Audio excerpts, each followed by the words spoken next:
നമസ്കാരം ഈസി അക്കൗണ്ട്സിലേക്ക് സ്വാഗതം. ഇന്ന് എടുക്കാൻ പോകുന്നത് ബികോം 5th സെമസ്റ്ററിലെ കോസ്റ്റ് അക്കൗണ്ടിംഗ് ആണ്. ഫസ്റ്റ് മൊഡ്യൂളായിട്ടുള്ള ഇൻട്രൊഡക്ഷൻ ടു കോസ്റ്റ് അക്കൗണ്ടിംഗ് ആണ് നമ്മൾ എടുത്തുകൊണ്ടിരിക്കുന്നത്. അപ്പോൾ ഇന്ന് പറയാനായിട്ട് പോകുന്ന topic steps for installation of costing. Costing install ചെയ്യുമ്പോൾ നമ്മൾ ഫോളോ ചെയ്യേണ്ടുന്ന സ്റ്റെപ്സ് ആണ്. മൊത്തം 7 സ്റ്റെപ്സ് ആണ് പറയുന്നത്. അതിൽ ഫസ്റ്റ് എന്ന് പറയുന്നത് fixing in advance the objectives to be achieved. നമ്മൾ എന്ത് ഒബ്ജക്റ്റീവാണോ അല്ലെങ്കിൽ എന്ത് ലക്ഷ്യമാണോ നമ്മൾ അച്ചീവ് ചെയ്യാനായിട്ട് തീരുമാനിക്കുന്നത് അത് നമ്മൾ മുൻകൂട്ടി എന്ത് ചെയ്യുക, ഫിക്സ് ചെയ്യുക. The objective of system of costing to be introduced should be clearly defined in advance. അതായത് ഈ കോസ്റ്റിംഗ് നമ്മൾ ഇംപ്ലിമെൻറ്റ് ചെയ്യുന്നത് കൊണ്ട് നമ്മൾ എന്താണോ ലക്ഷ്യമാക്കുന്നത് ആ ലക്ഷ്യം നമ്മൾ മുൻകൂട്ടി ഫിക്സ് ചെയ്യുക എന്നതാണ്. കോസ്റ്റ് അക്കൗണ്ടിംഗ് കൊണ്ട് നമ്മൾ എന്താണ് ലക്ഷ്യമാക്കുന്നതെന്ന് വെച്ചാൽ ആ ലക്ഷ്യം എന്ത് ചെയ്യുക, മുൻകൂട്ടി നമ്മൾ തീരുമാനിക്കുക.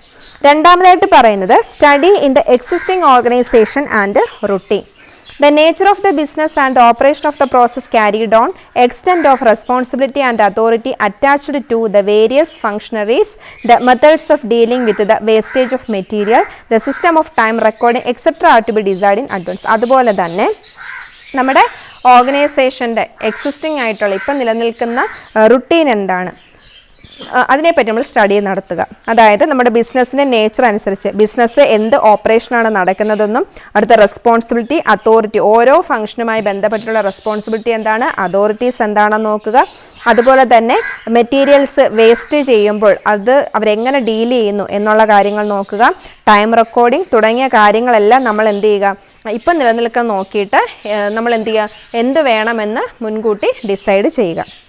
അതിനുശേഷം deciding the structure of cost accounts. The system of cost accounting suitable and extent of details required can be decided only after the thorough study of the manufacturing process and ancillary services.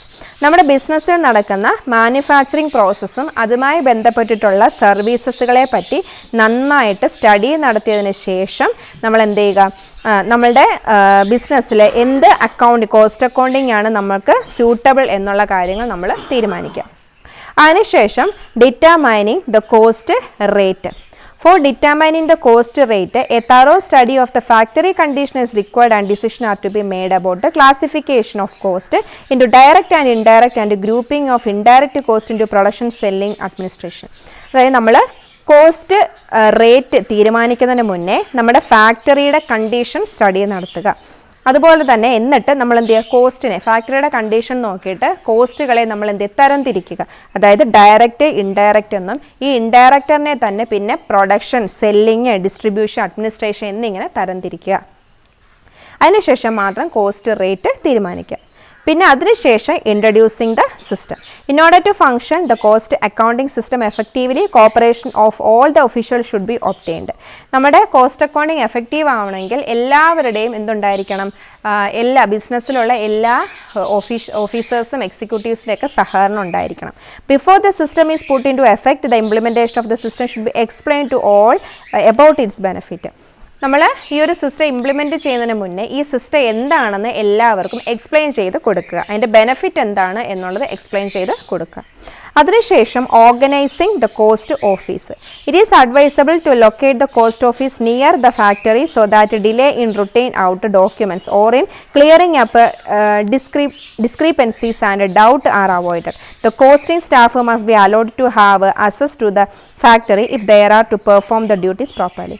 അതിനുശേഷം cost office നമ്മൾ setup ചെയ്യുക. Cost office setup ചെയ്യുമ്പോൾ നമ്മുടെ ഫാക്ടറിക്ക് അടുത്തായിട്ട് തന്നെ വേണം നമ്മൾ cost ഓഫീസിനെ locate ചെയ്യാൻ. കാരണം ഇൻഫർമേഷൻ കിട്ടുന്നതിൽ ഡിലേ ഒഴിവാക്കുക. പെട്ടെന്ന് ഇൻഫർമേഷൻ ലഭിക്കുന്നതിന് വേണ്ടിയിട്ടാണ് നമ്മൾ ഈ കോസ്റ്റ് ഓഫീസ് നമ്മുടെ ഫാക്ടറിക്ക് അടുത്ത് തന്നെ സെറ്റപ്പ് ചെയ്യുന്നത്. അതുപോലെ തന്നെ കോസ്റ്റിംഗ് സ്റ്റാഫിന് ഈ ഫാക്ടറിയെ പെട്ടെന്ന് അസസ് ചെയ്യാൻ, അതായത് അവരുടെ ഡ്യൂട്ടീസ് പ്രോപ്പറായിട്ട് നടക്കുന്നതിന് വേണ്ടിയിട്ട് നമ്മൾ എന്ത് ചെയ്യുക, ഈ പറയുന്ന ഫാക്ടറിയുടെ അടുത്തായിട്ട് കോസ്റ്റ് ഓഫീസ് സെറ്റപ്പ് ചെയ്യുക. ദെൻ ലാസ്റ്റ് പറയുന്നത് relationship of cost office to other department. The cost department should function independently. The cost accounts being made directly responsible to the general manager or managing director. The costing system should be designed to serve management at all levels. Relationship കൊണ്ട് ഉദ്ദേശിക്കുന്നത് the cost department should function independently. Cost department എപ്പോഴും എന്താണ് independent ആയിട്ടാണ് function ചെയ്യുന്നത്. The cost account being made directly responsible to the general manager or managing director.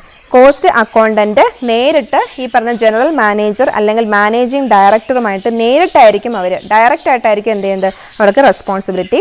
Cost system should be design to service management all levels.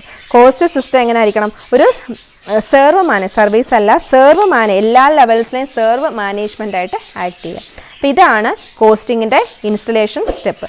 ആദ്യം നമ്മൾ cost accounting കൊണ്ടുള്ള objectives set ചെയ്യുക. അതിനുശേഷം നമ്മൾ നമ്മുടെ ബിസിനസ്സിൽ എന്താണ് ഇപ്പോഴത്തെ ആക്ടിവിറ്റി എന്നുള്ളത് മനസ്സിലാക്കുക.